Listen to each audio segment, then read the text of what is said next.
The sergeant's finger pointed at the gate like it was the only thing in the world.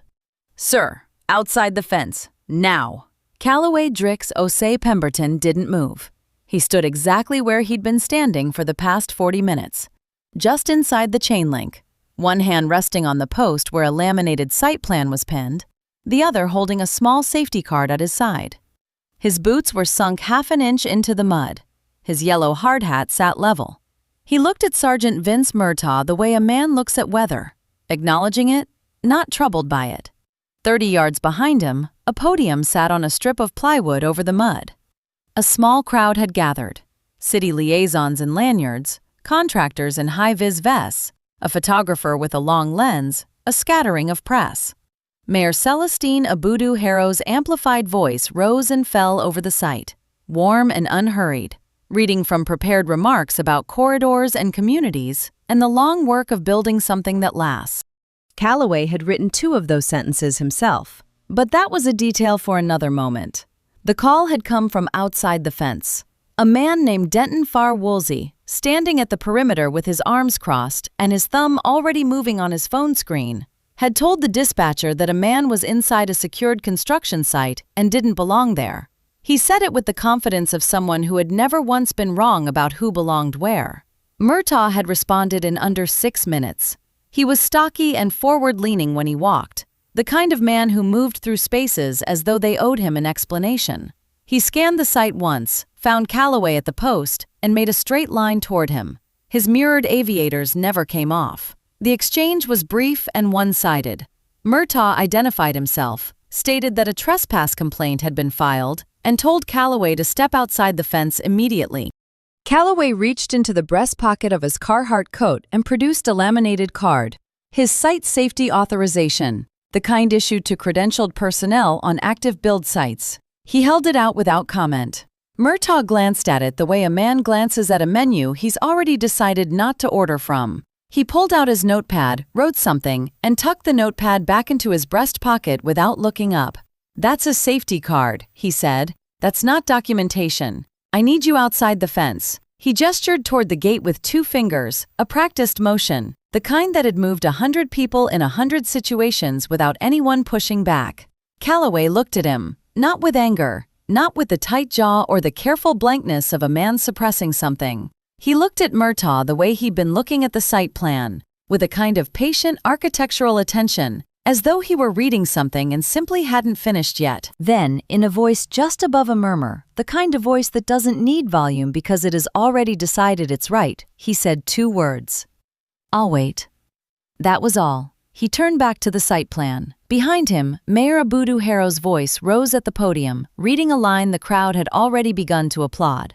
Calloway didn't look up. The mud held his boots. The banner rippled once in the wind, its image large and clear and facing the press cameras, and Murtagh stood in the gray morning air trying to decide what to do with a man who simply wasn't afraid of him. Denton Woolsey, still at the fence line, gave a single satisfied nod. Murtagh reached for Calloway's arm to steer him toward the gate, and at that exact moment, 30 yards away, Mayor Celestine Abudu-Harrow paused mid-sentence at the podium and turned her head.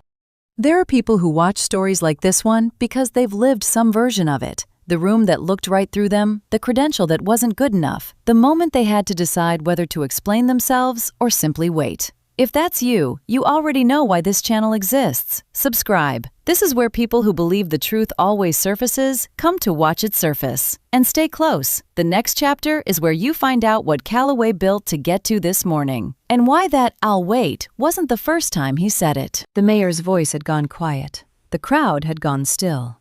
And Calloway Drix Osei-Pemberton, standing in 4 inches of construction mud with a sergeant's hand on his arm, did not move. Not out of fear. Not out of surrender, out of something that looked to everyone watching like patience, and was, in fact, something much older than that. To understand what that stillness cost, you have to go back 4 years. The room had emptied fast. The other applicants, the consultants, the 2 men in sport coats who'd arrived with a competing proposal and left smiling, all of them gone. Only Calloway remained, sitting at the end of the long table, looking at the letter the commissioner had just slid across to him. Effectively dead. That was the phrase the commissioner used. Not denied, not deferred. Effectively dead. as though the Eastwick Corridor mixed-use application had never really been alive in the first place. Calloway looked at that letter for a long moment. Long enough that the clerk by the door shifted her weight. Long enough that the silence became its own kind of answer. Then he said, quietly, to no one in particular, "I'll wait." He began gathering his papers to refile. That phrase, 2 words, no volume, no drama, would become the quiet engine of the next 4 years. The rejections came in waves. The first permit application came back with 17 deficiency notices, zoning conflicts, environmental review gaps, a traffic impact study the city claimed was incomplete. Calloway filed addenda for all 17. The second application was denied on a technicality about the parcel boundary survey. He commissioned a new survey and refiled within 60 days. The third rejection never came with a reason at all. Just a form letter, a box checked. He refiled anyway. Somewhere in year 2, a rival developer sent 2 men in expensive suits to a conference room on the 14th floor of a building Calloway had never been invited into before. They slid a buyout offer across the glass table. It was a number with a lot of zeros. The kind of number designed to make a man feel like he'd already won something, so he wouldn't notice what he was giving up. Calloway looked at the number. He looked at the men. He said, "No thank you." 4 words, no elaboration. He picked up his coat and left. It was Priya Venkataraman Osei who finally cracked it open. She came to the project in year 2, referred by a colleague who described the Eastwick file as the kind of case that makes you want to be a lawyer again. She read the rejection history in a single sitting. Then she read the city's own development code. Then she found the procedural gap the city had been using, a discretionary review clause that had been applied inconsistently across comparable projects in comparable corridors, always, somehow, in the same direction. She built the legal architecture around that gap the way a structural engineer builds around a load-bearing wall, carefully, without drama, and with the understanding that everything else would depend on it holding. It took 14 months, 3 amended applications, 2 formal appeals, 1 administrative hearing where Priya spoke for 47 minutes and the commissioner on the panel did not interrupt her once. The final permit cleared on a Tuesday. The notification came by mail. That night, Calloway sat at his kitchen table with his hard hat and a fine-tip marker. He drew a small cantilevered corner, the detail he'd sketched on the original site plan the first time he'd walked the Eastwick lot, before the first application, before the first rejection. He'd been carrying it in his head for 4 years. Now he put it where he could see it. He didn't celebrate. He went to bed.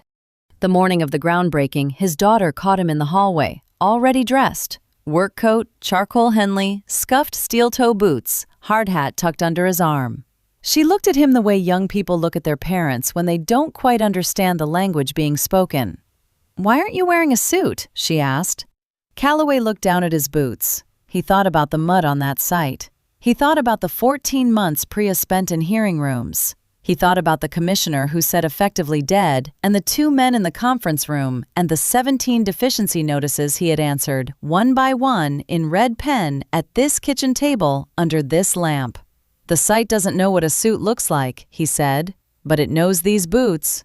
Priya called at 8:47. She had the deed envelope. She had the development agreement. She would be at the press tent by 9, 2 steps behind him as always. Not out of deference, she'd told him once, but out of habit from 4 years of watching him walk into rooms first and let the rooms figure out what to do with him. 30 yards from the podium, Mayor Celestine Abudu Harrow opened her prepared remarks. Her voice carried across the site on a clean morning signal. Today belongs to one man's 4 years of refusal to be told no. The crowd applauded the line without knowing yet what it would mean. Without knowing that within the hour, those words would be the caption on footage that had not yet been filmed. Nearby, at the edge of the press tent, Priya Venkataraman Osei quietly slid a thick manila envelope to a city liaison, unhurried, unremarked upon, the way important things are always transferred when they are truly secure. The envelope was heavy with paper, an executed deed of public record, a signed development agreement bearing the name Calloway Drix Osei-Pemberton, and something else. Something with weight and edges, wrapped in tissue, that caught the light at one corner when the liaison's hand shifted. Calloway pulled into the site parking area at 9:04. He cut the engine. He sat for a moment in the quiet of the cab, not hesitating, just listening to the particular silence of a morning that had been 4 years in the making. Then he got out, tucked the site plan folder under his arm, and walked through the gate. As Calloway pulls into the site parking area, Denton Farr Woolsey is already at the fence line, phone in hand, watching him walk through the gate, and his thumb is moving on the screen. The call connected before Calloway had taken 20 steps through the gate. He didn't look back. He didn't need to. He had watched Denton Farr Woolsey's thumb moving on that screen from 30 yards, and he understood exactly what was being set in motion. He had understood it the moment he turned into the parking area and saw the man already positioned at the fence line, not arriving, not passing through, waiting. Denton had not come to watch a ceremony. He had come to make a report. Calloway reached the site plan and stood there the way he always stood, weight balanced, eyes moving across the laminated sheet with the same methodical attention he had given it 100 times before. The mayor's voice carried from the podium behind him, warm and amplified, reading the prepared remarks that her office and his attorney had coordinated for 3 weeks. The crowd was small but attentive. The press tent held 4 journalists and a photographer from the city paper.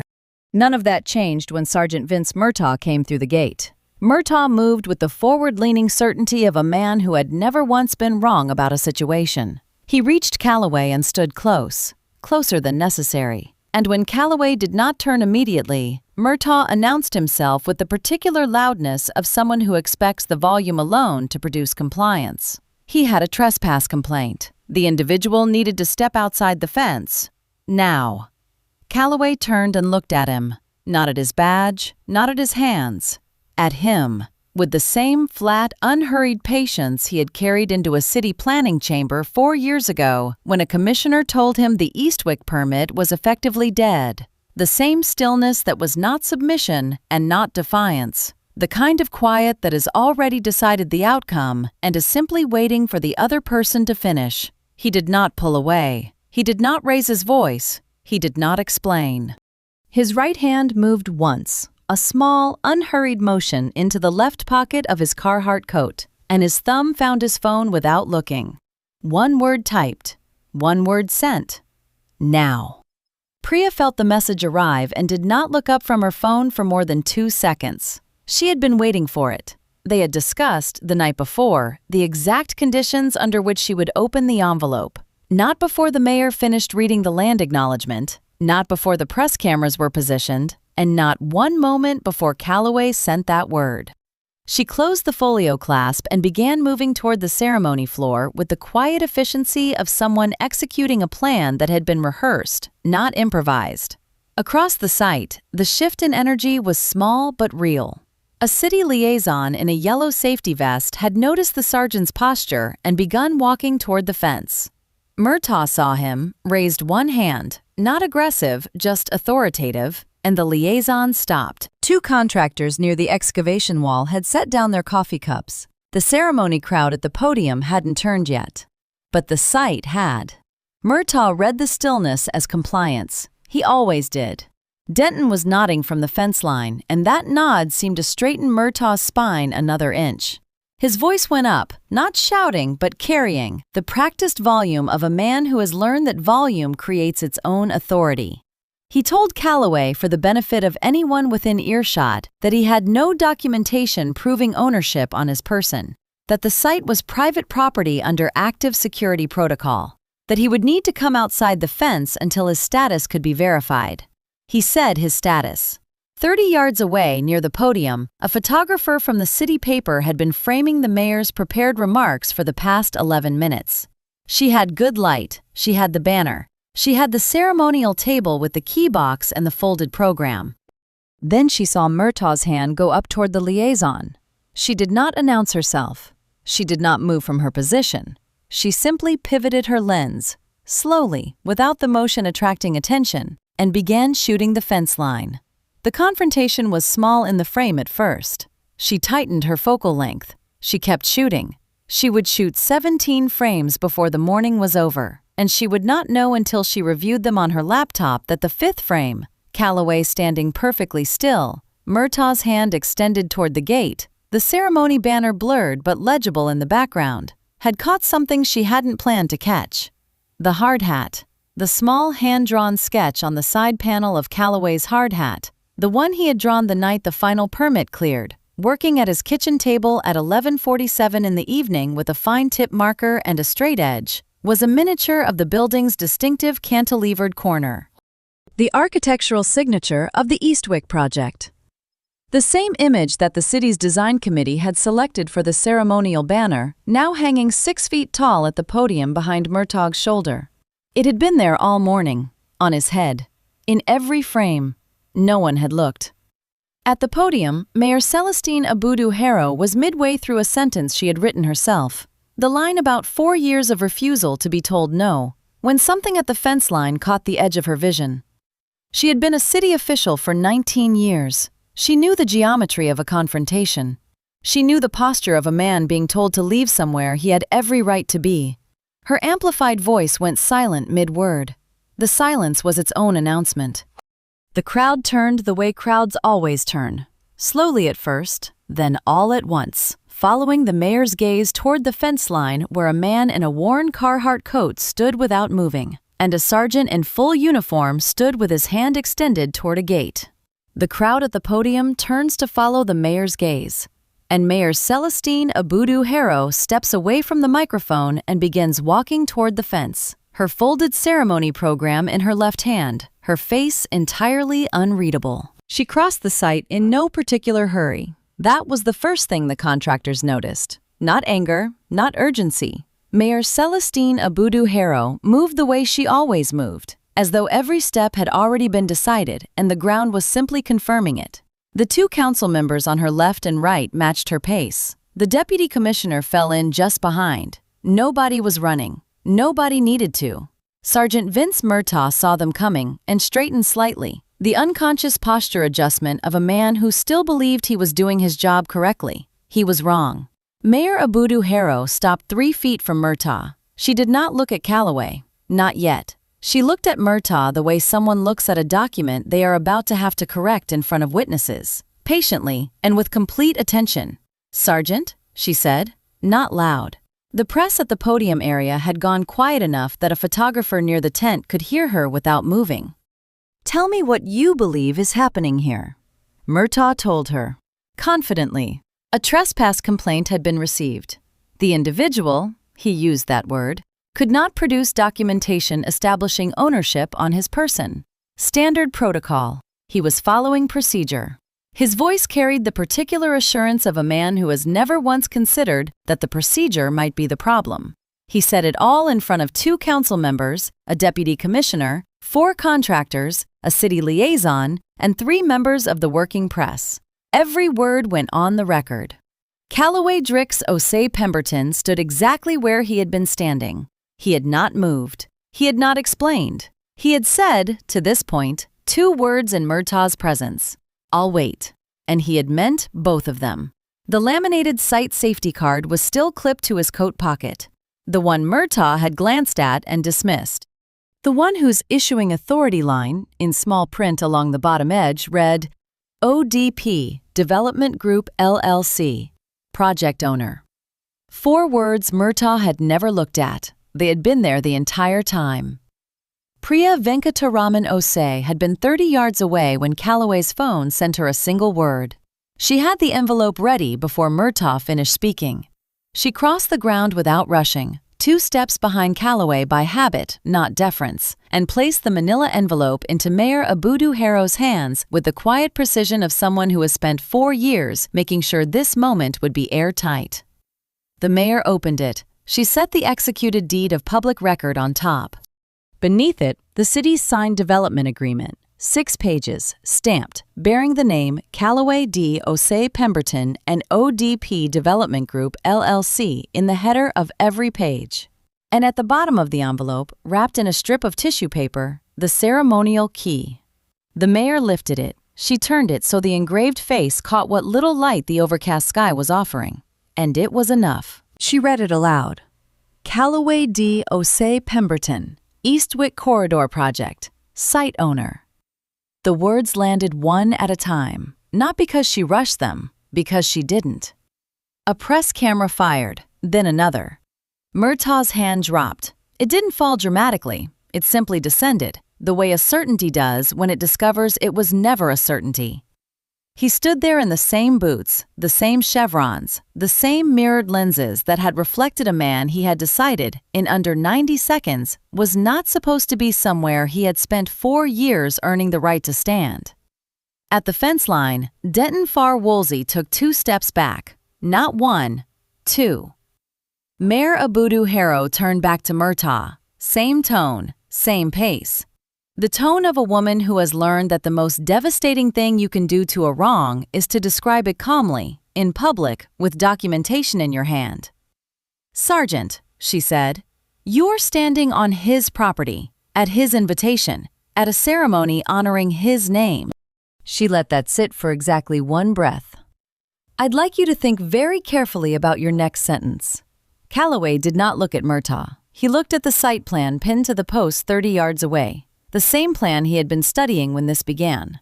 His face held the same expression it had held in a city planning chamber 4 years ago, when a commissioner had told him the permit was effectively dead, and he had gathered his papers and said, quietly, that he would wait. He had waited. Murtagh began to speak, and the mayor raised one hand, not to silence him, but to turn and face the press directly, signaling that whatever came next would be said on the record. The mayor's raised hand was not a stop sign. It was a stage direction. Whatever Sergeant Vince Murtagh was about to say, whatever explanation he had assembled in the 10 seconds since the ceremonial key caught the light and the engraved name on it became impossible to misread, would now be said in front of every camera on the property. Mayor Celestine Abudu Harrow had simply made that fact visible to everyone at once. Murtagh understood it a half-second after the press did. His mouth closed. The silence that followed lasted perhaps 4 seconds. It felt considerably longer to everyone who witnessed it. Then Mayor Abudu Harrow turned back toward the podium, and she brought Calloway Drix Osei-Pemberton with her. Not by the arm, not with ceremony. She simply walked, and he walked beside her, and the crowd parted the way crowds part when they sense that something has already been decided. At the podium, the mayor set the ceremonial key on the lectern where everyone could see it. She opened her prepared remarks to the page she had already read from, the page the crowd had already applauded, and she read the line again, slowly this time. "Today belongs to one man's 4 years of refusal to be told no." She let that settle. Then she said, "I want everyone here to understand what that sentence just looked like in practice." She did not describe the confrontation in detail. She did not name Murtagh by rank or Denton Farr Woolsey by name, not yet.